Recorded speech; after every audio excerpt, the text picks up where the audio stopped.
So you dropped yourself a big tree. In this video, we're going to show you guys how to limb it without getting your saw stuck. A lot of times, big limbs will have a lot of weight to them. They'll have a lot of twist to them. There's a lot of pressure because this tree is pushing on the different limbs in different ways. So we're going to show you a little cool techniques to keep it so that way you get your guys' bar pinched a little less, and so your buddy doesn't have to come save you, or you have to go get another saw.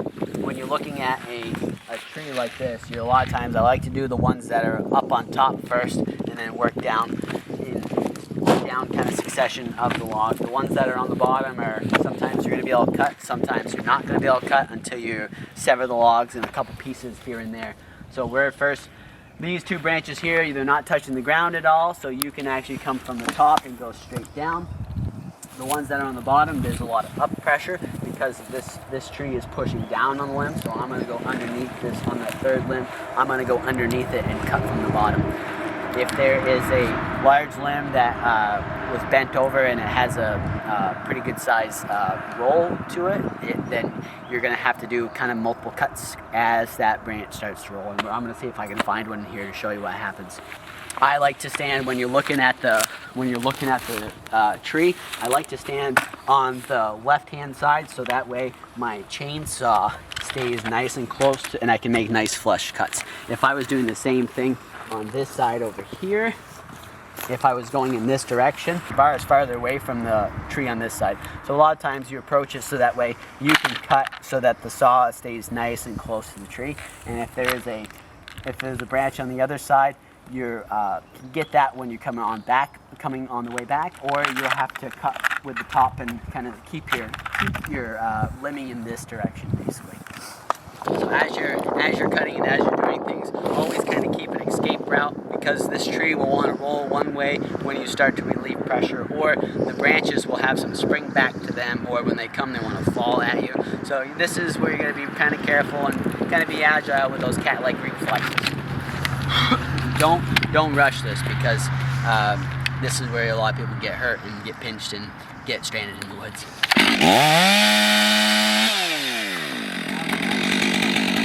That was a nice, easy, perfect straight down.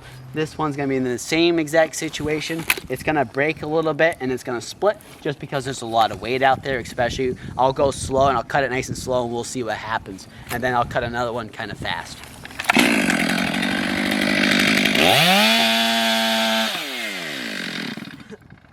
These fibers would have stayed with the branch if I went a little quicker. When you go slow, this sometimes has a tendency to do that.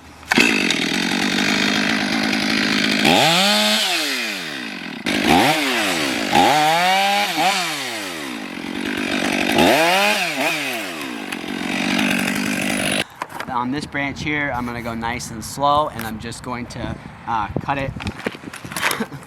it like right about here is how I'm going to end up doing it. A lot of loggers will be mad at me for doing this because there's going to be a little section that sticks up and it's not going to be a nice flush log. And the sawmills don't really like that. So if you're doing this in the woods and you're making lumber and logs and stuff like that, it's nice to keep everything as flush as you can, so that way it makes the guys that handle the logs a little easier. Plus it stacks nicer on log trucks.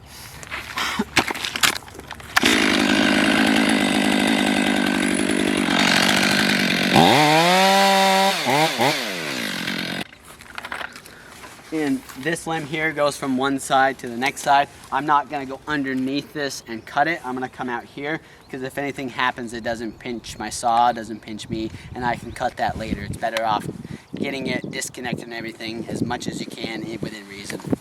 I'm going to cut underneath this section here and go kind of nice and slow, because there might be a little bit of a twist to it. It is pine and we're starting to come out of dormancy, so it's probably just going to pop. I'm not going to have to worry about it, and I won't be able to show you it pinching my saw.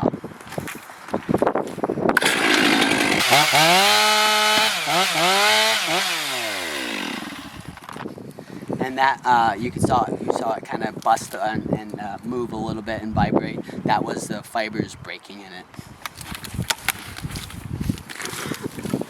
So same thing, all these ones have are kind of leaning down. Gravity's helping pulling them down. So I'm going to cut all these from the top down.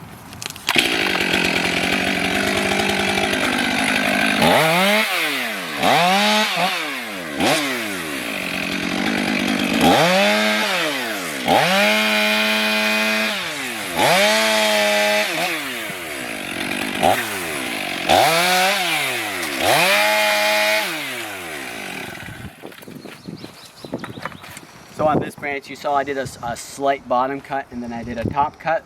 That helps from the branch breaking and splitting and having a little small sticker, less to clean up that way and less stuff to handle.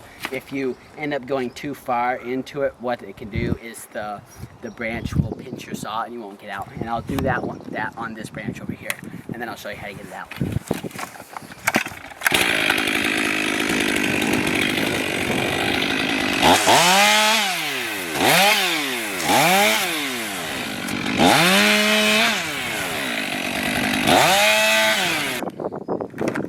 So with this branch here, I'm going to go in a little too far, and what's going to happen is it's going to lean down and pinch my saw in there.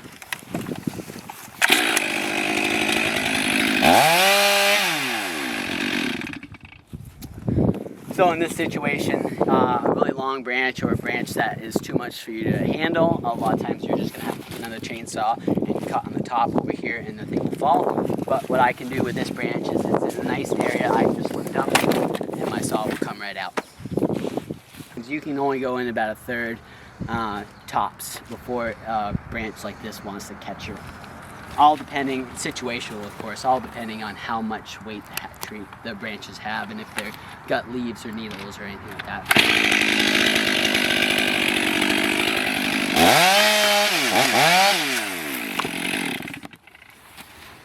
You always want to be careful because you saw how that guy hit and it rolled. So I was able to move out of the way a little bit, and my escape route is pretty kind of clear.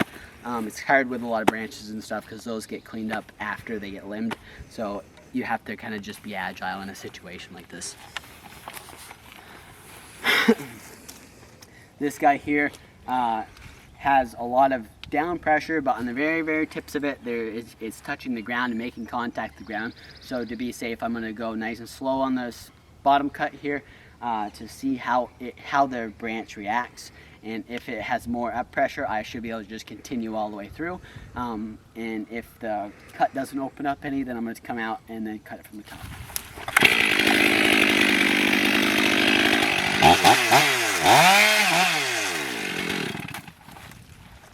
In this, you can see this branch started to lift, so I'm just going to continue my cut all the way up.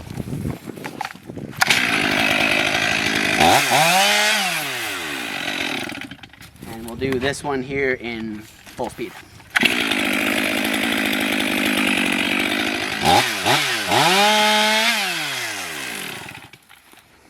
Always pay attention to what the tree is doing. This is where, as you kind of keep going, the branches that are sticking up, make sure you limb those ones as well, because if the tree does roll and you have to get away, those branches can catch you. So just try and do 3/4 of the limbing as you go. So there's basically one little side of the tree. When the tree does finish rolling, you're going to clip all those guys off at the same time, which are basically like the branches and the stubs that are on the bottom of the tree.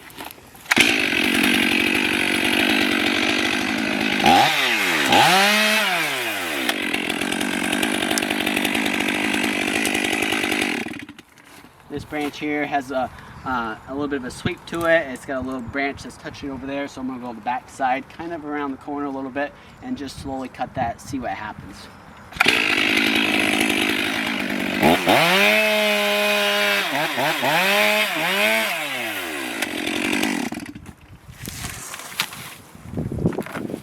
And like a branch like this, I'm going to cut it in half, get it out of the way, so that way it doesn't catch me if I have to run past it.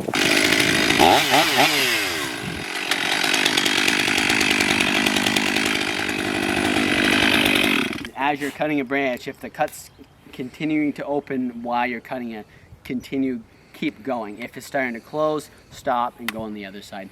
With this one here, this branch is touching the ground way at the very bottom, so I can just continue my cut from the bottom all the way up.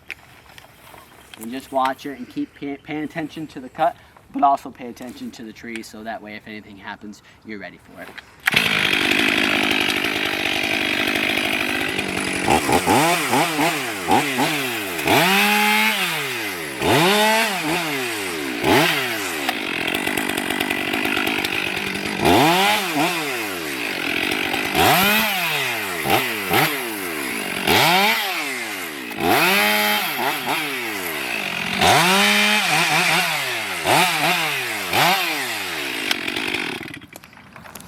As you're walking along, if you have to take a step and move and ever take a hand off of a saw, what you want to do is always put your brake on, because there's lots of branches, things happen, and you don't want that chain spinning for any reason.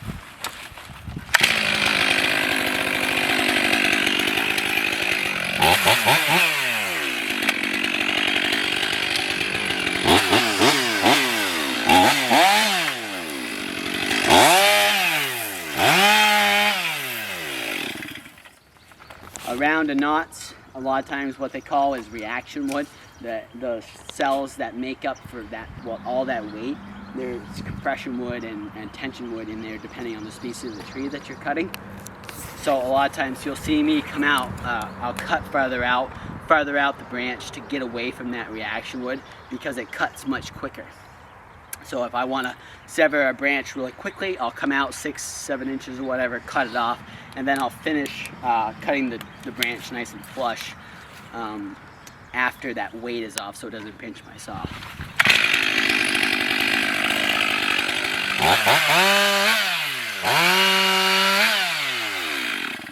And if you were to time those two cuts, the cut that's on the back side here is a little slower because the reaction wood plus the diameter is a little bit bigger. So a lot of times you'll see me do that in other videos. So I'll have little stubs here and there.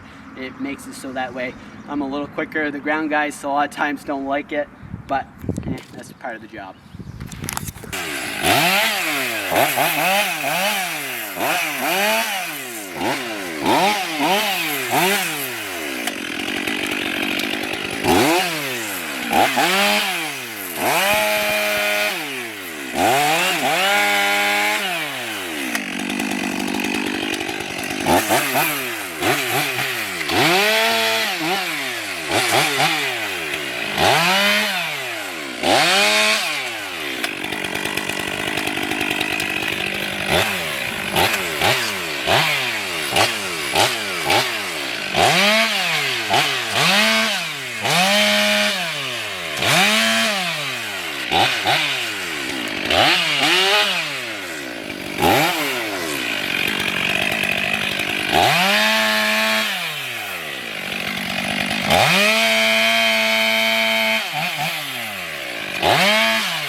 Well, that, guys, is basically how you do it. Every single tree is different though, so just gotta take some of these caveats that I've given you and kind of apply them and make them work the best you can for you. It's gonna take some practice. You're gonna get stuck and you're gonna have to be rescued once in a while, but that's okay. Go slow, practice, always start small, and then slowly graduate to bigger trees, and you guys will do just fine. So keep it real and like and subscribe, and we'll see you on the next one.